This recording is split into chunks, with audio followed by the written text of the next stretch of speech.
Very good morning. आप सभी का इस चैनल पे पुनः एक बार बहुत बहुत स्वागत है। एक छोटे से क्लिप के माध्यम से आज हम लोग मेंटेनेंस से संबंधित संपूर्ण जानकारी को जानने का कोशिश करेंगे। कितना प्रतिशत तक पत्नी जो है मेंटेनेंस ले सकती है, यानी पति के कमाई का कितना परसेंट तक।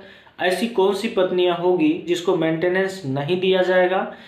दूसरी बात है कि मेंटेनेंस लेने का आधार क्या है।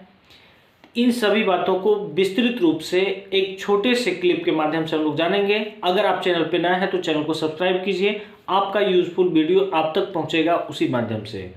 दोस्तों, सबसे पहली बात है, पति पत्नी में जब झगड़ा होता है तो पत्नी क्या करती है, पति पर केस कर देती है।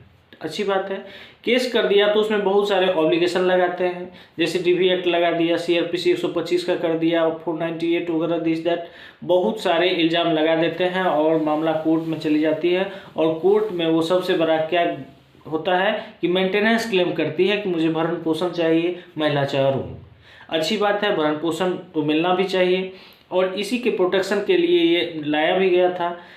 तो उसमें क्या होता है कि अगर पत्नी कमाऊ है, यानी खुद कमाती है, यानी वो अपने पैर पे अपना खड़ा होके अपना पालन पोषण कर सकती है, तो ऐसी पत्नी को मेंटेनेंस नहीं भी दिया जा सकता है।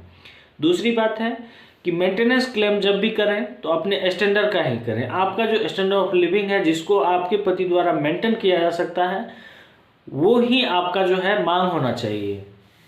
एक बात और बनता है कि ऐसा पति जो बिल्कुल नहीं कमाता हो, बेरोजगार हो, वो क्या करेगा भाई। उस पर जब मेंटेनेंस क्लेम कर दिया गया है, आखिर उनका क्या विकल्प होगा। दूसरी बात है कि ऐसे पति जिनका लाख, 2 लाख, 3 लाख रुपया मंथली इनकम है, वो क्या करेंगे, कितना प्रतिशत तक दिया जाता है। सामान्य तौर पर अगर कहा जाए तो 30% के समथिंग आपका जो है मतलब मेंटेनेंस क्लेम बनता है। लेकिन ये मेंटेनेंस का जो निर्णय होता है वो जज साहब के स्वविवेक पर निर्भर करता है, क्योंकि सभी केस का नेचर अलग अलग होता है। स्थिति परिस्थिति सब कुछ को देखते हुए उसको फ्रेमिंग किया जाता है, फिर इस बात पर आया जाता है कि आपको कितना मिलना चाहिए। दूसरी बात है, जब कभी आप मेंटेनेंस क्लेम करते हैं, कोई पत्नी अपने पति पर मेंटेनेंस क्लेम करती है, तो उसमें दिखाना पड़ता है कि मुझे मंथली का कितना खर्च है। यानी जब आप खर्च दिखाते हैं, पहले मैं बता दूं क्या होता था कि पति जो है अपना सोर्स ऑफ इनकम कम दिखाता था, खर्च ज़्यादा दिखाता था, plus minus equal to 0।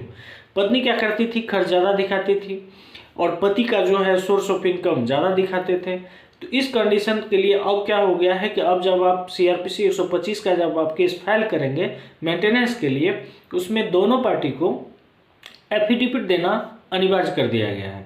Affidavit के माध्यम से आप अपने सोर्स ऑफ इनकम और खर्च को दिखाएंगे और कोशिश करें कि वो ज़्यादा से ज़्यादा आपका सही होना चाहिए, क्योंकि झूठा एफिडेविट बनाना भी एक अपराध है, उसके लिए आपको अलग से भी सज़ा हो सकती है।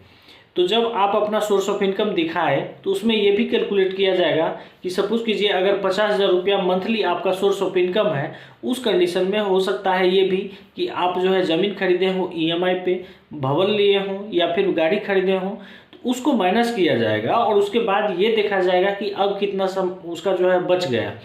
जो बच गया उसके आधार पर फिर जो है निर्णय लिया जाता है कि कितना इस पर इसको देना चाहिए, ताकि इनका भी मेंटेन हो सके।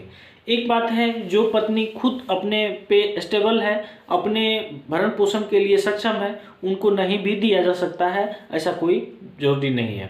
इसका कोई एक पैरामीटर नहीं है, कोई फिक्स्ड क्राइटेरिया या फार्मूला नहीं है कि कितना परसेंट मिलना चाहिए। वो स्थिति परिस्थिति और स्वविवेक के आधार पर ये निर्णय किया जाता है और केस की स्थिति को देख के निर्णय किया जाता है।